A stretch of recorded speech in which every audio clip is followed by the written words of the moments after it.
Nako po, matinding bagbakan po ang nangyari sa House of Representatives mga kababayan kaugnay po dyan sa 2027 proposed budget. Nagkakagulo na po sila mga kababayan. O ito, panoorin po ninyo.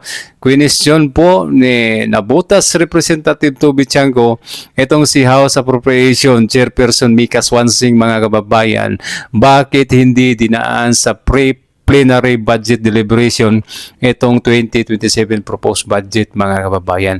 Wala ba kayong tinatago? O, yan po yung naging tanong ni Kong Toby Chanco mga kababayan. Kaya itong si Swansing, panoorin po ninyo kung paano nagkautal-utal ito, hindi makadiretso sa kanyang mga sagot mga kababayan. Pagdating po talaga sa kabanang bayan, talagang nagmamadali po ang mga taong ito. Kaya hindi po ninyo masisisi ang taong bayan kung magkakaroon po kami ng pagdududa, kasi alam po ninyo na sa mga nagdaang taon talagang nilimas ang kabanang bayan. Halos lahat ay ninakaw ng mga buaya. Kaya ngayon wala na po kaming tiwala. O, ito po mga kababayan ang nangyari po kaninang sagutan. The point of order being withdrawn, may we now request the Honorable Tiangco to please proceed with other questions that you have for our agencies present here today. Okay. Thank you very much. Ito, Madam Chair, last year, kaya kailangan ulitin to, last year ko po ito tinanong. Nung third reading, and I even wrote you regarding this, no? Malaki po yung kontrobersya sa DPWH projects, no? I requested last year nung nag-third reading, I requested the chair na ilabas yung budget per districts at ilabas yung budgets per party list. Summarized, para alam natin magkano yung total per district at magkano yung total DPWH per party list at saan pumunta yon.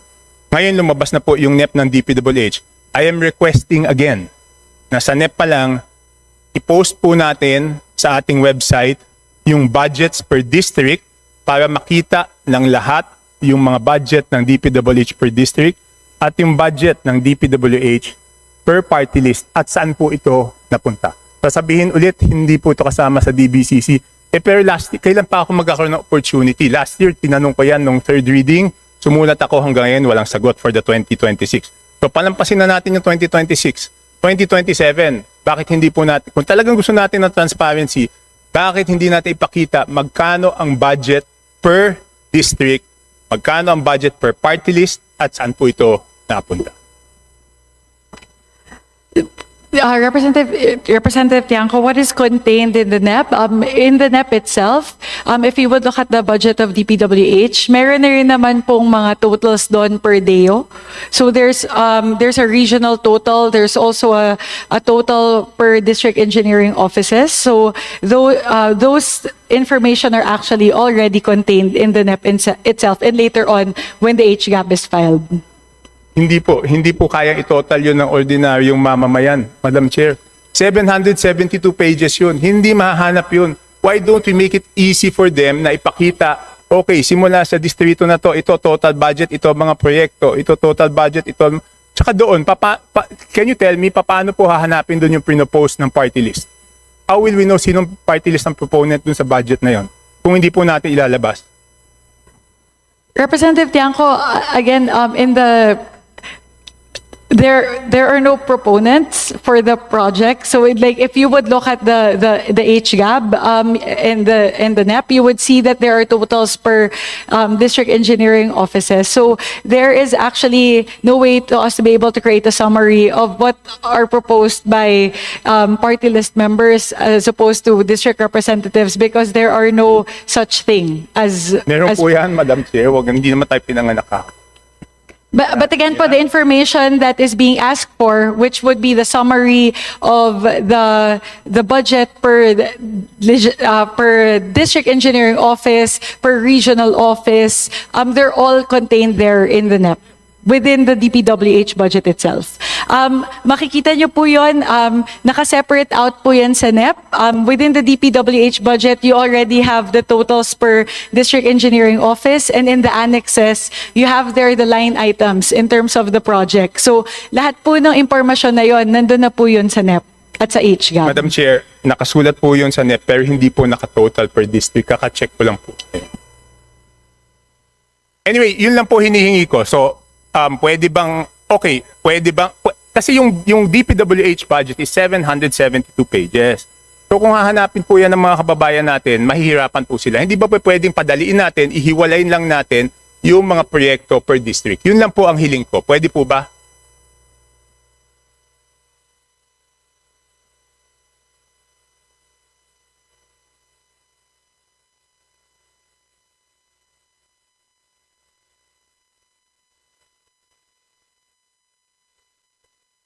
May I differ for the answer?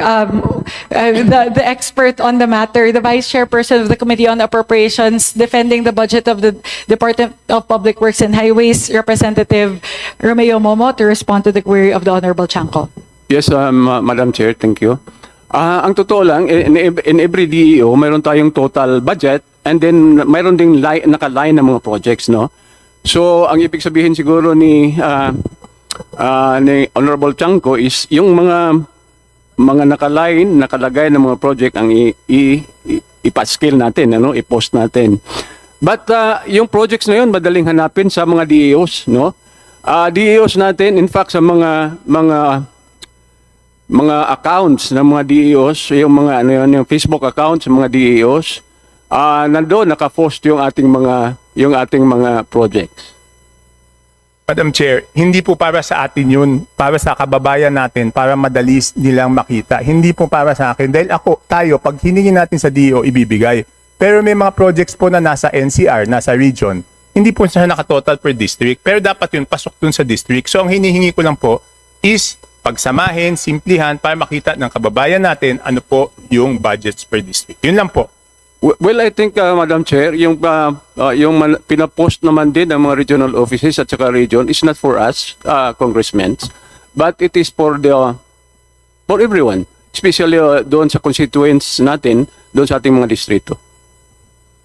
Madam Chair. Madaling ma-access po yon sa lahat ng mga DEOs, mayroon silang mga publications, actually. Madam Chair, very quick clarification with the question of Kong Chanco. Yeah. Yes, given that the time of the Honorable Chanco is up, yes, I would now like to recognize Just a very Deputy quick- Speaker Janet Green. Quick clarification para lang po malinawan. Hindi po kasi magkapareho ang DPWH District Engineering Office vis-a-vis sa Congressional District Office.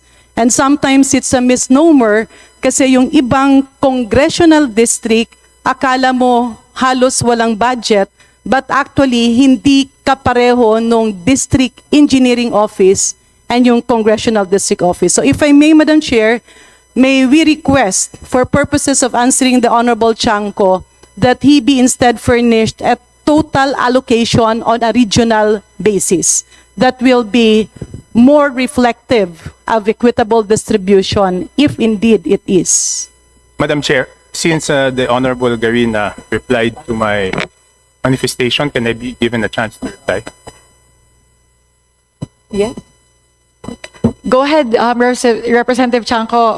We'll give you, with the indulgence of the other House members who are listed for interpellation, may we give the Honorable Tiangco time to manifest? Would that be amendable? Okay. With the concurrence of the other House members, Honorable Tiangco, go ahead po. Madam Chair, the only reason I will manifest is because there was a reply, no? Otherwise, I would have been finished. No, yun lang nga po. It's exactly the reason why. Kasi nga, iba po yung District Engineering Office, iba po yung Congressional District. Kaya nga, ang sinasabi ko, palabasin kung ano yung budget per Congressional District. Kasi nga po, yung per District Engineering Office does not mean na yun po yung budget sa distrito na yun.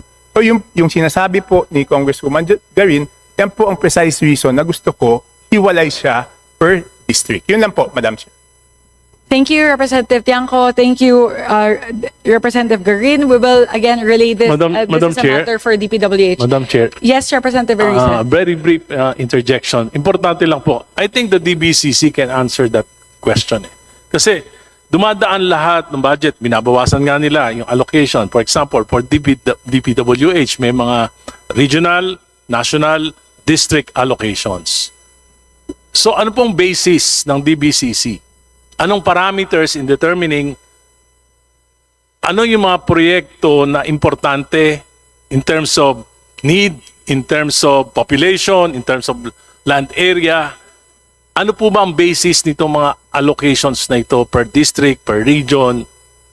at yung mga national projects. Meron po kayong parameters niyan?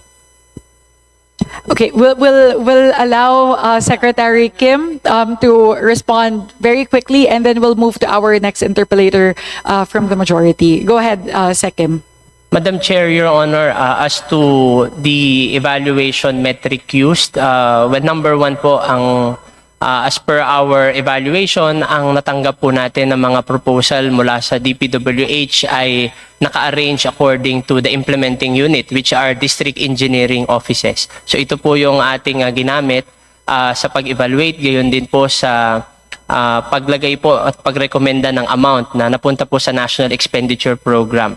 As to the requisite formula, number one po, we will defer to DPWH on a more detailed or specific formula dahil po sa level po ng DBM, pangunahin po sa aming naging evaluation yung implementation readiness ng bawat isang proposal, completeness po ng mga dokumento na magpupruweba na the projects submitted and part of the NEP are implementation ready at kompleto po yung mga dokumento mula sa project profile, program of works, gayon din po yung tamang geotagging dahil dito po nakabatay yung ating layunin na masiguro na maiwasan o mawala po yung posibilidad na maging mga ghost projects muli po yung mga proyektong nakasaad po sa NEP. So ito po yung naging pangunahin na metric na ginamit po ng DBM in evaluating the public works proposal submitted by the DPWH. Thank you, Sec Kim.